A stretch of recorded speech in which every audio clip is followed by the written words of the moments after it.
3700 টাকার যে চালটা এটা সেই চাল না, কারণ এটার গায়ে 3400 টাকা লেখা এবং আপনি বিক্রয় করছেন 3850।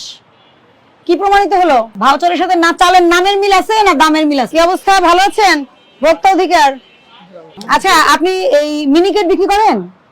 মিনিকেট আমি প্যাকেটগুলো দেখব। জোড়া কবুতর কার এটা? মঞ্জুরের নাকি রশিদের নাকি আলাদা ব্র্যান্ড? মিনিকেট বলতে তো কোনো চাল নাই, বলা আছে খাদ্য মন্ত্রণালয়, তাই না? ডিক্লারেশন আছে। হ্যাঁ করে, এটা পলিশ করে করে, ওটা তো আর নাম হয়ে গেল না, তাই না? ওইটা বলাই আছে খাদ্য অধিদপ্তর থেকে নির্দেশনায় প্যাকেটের গায়ে মিলগেট রেট লেখা থাকতে হবে, কোন ভ্যারাইটি লেখা থাকতে হবে, তাই না?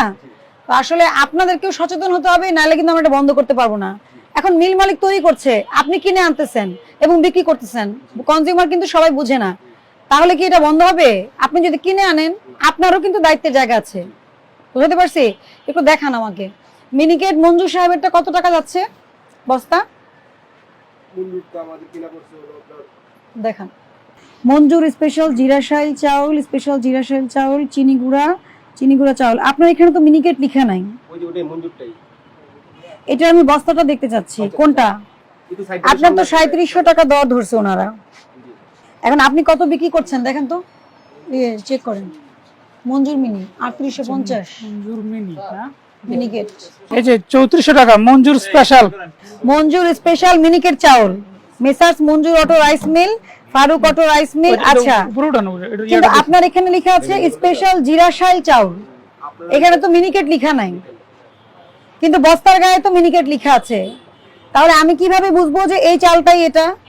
আপনি মানে, আমি তো আর চালের বিজনেস করছি না, এই জন্য আপনার ইনফরমেশন গুলো এমন হতে হবে যে অ্যাক্সেসিবল টু অল, মানে সবাই এটা অ্যাক্সেস করতে পারবে এবং সবাই বুঝবে। টেকনিক্যাল হলে তো হবে না। দেখি এটা প্রাইস টাকা আছে কিনা। ওই যে ওইটা তো দেখা যাচ্ছে আছে। দাঁড়ান এটা দেখি, বের করেন। আবার দিছেন এক্সপোর্ট কোয়ালিটি দিছে উনি না?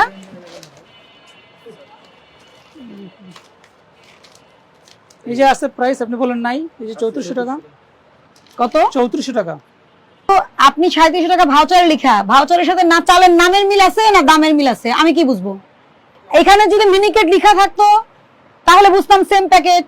এখন তো দামেও মিলছে না নামেও মিলছে না, তাহলে আপনার সচেতনতার জায়গাটা কোথায়? 3700 টাকার যে চালটা এটা সেই চাল না, কারণ এটার গায়ে 3400 টাকা লেখা এবং আপনি বিক্রয় করছেন 3850।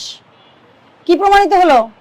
আপনি কি এই 3400 টাকাটাই কি 3800 টাকা বিক্রি করতেছেন? 3400 টাকা তাহলে আপনার এই চালটা কোথায়? এই চাল এখানে কত লেখা আছে? মিনিকেট জিরাশাইল চাল 50 কেজি। পিলটাই দেখেন, আপনি 70 বছর পিল আমার এটা নরমাল নামছে 2 দিন আগে, কিন্তু এই চালটা নাই আপনার 3700 টাকার যে দর, এই বস্তাটা নাই।